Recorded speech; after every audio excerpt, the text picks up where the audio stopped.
शिवाय। हिंदू रीति चैनल पर आपका स्वागत है दोस्तों आप तो जानते हैं कि सोमवार का दिन हमारे भोले बाबा का दिन होता है। इस दिन महिलाएं व्रत रखती हैं और प्रातः स्नान करके भोले बाबा को प्रसन्न करती हैं। इस दिन आपको भोले बाबा की व्रत की कथा सुननी चाहिए, जिससे आपकी सभी मनोकामनाएं पूर्ण होती है, क्योंकि हमारे बाबा इतने भोले हैं कि वो इतनी जल्दी प्रसन्न हो जाते हैं और सबकी मनोकामना पूर्ण करते हैं। अब हम आपको सोमवार के व्रत की विधि बता रहे हैं। उनके अनुसार सोमवार व्रत में व्यक्ति को प्रातः स्नान करके शिव जी और माता पार्वती की पूजा करनी चाहिए। शिव जी को जल और बेलपत्र चढ़ाना चाहिए। शिव पूजन के बाद सोमवार व्रत कथा सुननी चाहिए। इसके बाद केवल एक समय ही भोजन करना चाहिए। साधारण रूप से सोमवार का व्रत दिन के तीसरे पहर तक होता है, मतलब शाम तक रखा जाता है। सोमवार व्रत 3 प्रकार का होता है: प्रति सोमवार व्रत, सौम्य प्रदोष व्रत और 16 सोमवार का व्रत। इन सभी व्रतों के लिए एक ही विधि होती है। तो चलिए दोस्तों, अब हम आपको व्रत की कथा सुनाते हैं। एक समय की बात है, किसी नगर में एक साहूकार रहता था। उसके घर में धन की कोई कमी नहीं थी, लेकिन उसकी कोई संतान नहीं थी। इस कारण वह बहुत दुखी था।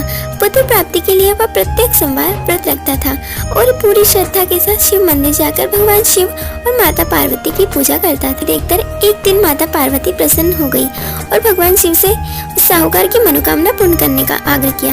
पार्वती जी की इच्छा सुनकर भगवान शिव ने कहा कि हे पार्वती, इस संसार में हर प्राणी को उसके कर्मों का फल मिलता है और जिसके भाग्य में जो हो उसे भोगना ही पड़ता है।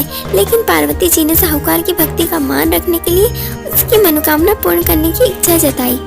माता पार्वती के आग्रह पर शिव जी ने साहूकार को पुत्र प्राप्ति का वरदान दिया, लेकिन साथ ही यहाँ भी कहा कि उसके बालक की आयु केवल 12 वर्ष होगी। माता पार्वती और भगवान शिव की बातचीत को साहूकार सुन रहा था। उसे ना तो इस बात की खुशी थी और ना ही दुख। वह पहले की भांति शिव जी की पूजा करता रहा। कुछ समय के बाद साहूकार के घर एक पुत्र का जन्म हुआ। जब वह बालक 11 वर्ष का हुआ तो उसे पढ़ने के लिए काशी भेज दिया गया। साहूकार ने पुत्र के मामा को बुलाकर उसे बहुत सारा धन दिया और कहा कि तुम इस बालक को काशी विद्या प्राप्ति के लिए ले जाओ और मार्ग में यह कराना, जहाँ भी यज्ञ कराओ वहाँ ब्राह्मण को भोजन कराते और दक्षिणा देते हुए जाना। दोनों मामा भांजे इसी तरह यज्ञ कराते और ब्राह्मणों को दान दक्षिणा देते काशी की ओर चल पड़े। रात में एक नगर पड़ा, जहाँ नगर के राजा की कन्या का विवाह था, लेकिन जिस राजकुमार से उसका विवाह होने वाला था वह एक आंख से काना था। राजकुमार के पिता ने अपने पुत्र के काना होने की बात को छुपाने के लिए एक चाल सोची। साहूकार के पुत्र को देखकर उसने मन में एक विचार आया। उसने सोचा, क्यों न इस लड़के को दूल्हा बनाकर राजकुमारी से विवाह करा दूं। विवाह के बाद इसको धन देकर विद्या कर दूंगा और राजकुमारी को अपने नगर ले आऊंगा।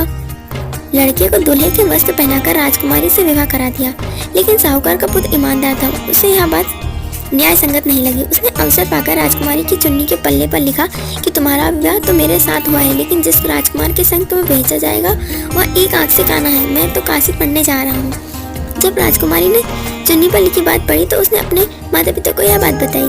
राजा ने अपनी पुत्री को विदा नहीं किया, जिससे बारात वापस चली गई। दूसरी ओर साहूकार का लड़का और उसका मामा काशी पहुंचे और वहां जाकर उन्होंने यज्ञ किया। जिस दिन लड़की की आयु 12 वर्ष की हुई उसी दिन यज्ञ रखा गया। लड़के ने अपने मामा से कहा कि मेरी तबीयत कुछ ठीक नहीं है। मामा ने कहा कि तुम अंदर जाकर सो जाओ। शिव जी के वरदान अनुसार कुछ ही देर में उस बालक के प्राण निकल गए। मृत भांजे को देख के उसके मामा ने विलाप शुरू किया। संयोगवश उसी समय शिव जी और माता पार्वती उधर से जा रहे थे। पार्वती ने भगवान से कहा, स्वामी, मुझे इसके रोने के स्वर सहन नहीं हो रहा, आप इस व्यक्ति के कष्ट को अवश्य दूर करें। जब शिव जी मृत बालक के समीप गए तो वहाँ बोले कि यह उसी साहूकार का पुत्र है जिसे मैंने 12 वर्ष की आयु का वरदान दिया था। अब इसकी आयु पूरी हो चुकी है। लेकिन मृत भाव से विभोर माता पार्वती ने कहा कि हे महादेव, आप इस बालक को और आयु देने की कृपा करें, अन्यथा इसके वियोग में इसके माता पिता भी तड़प तड़प कर मर जाएंगे। माता पार्वती के आग्रह पर भगवान शिव ने उस लड़के को जीवित होने का वरदान दिया।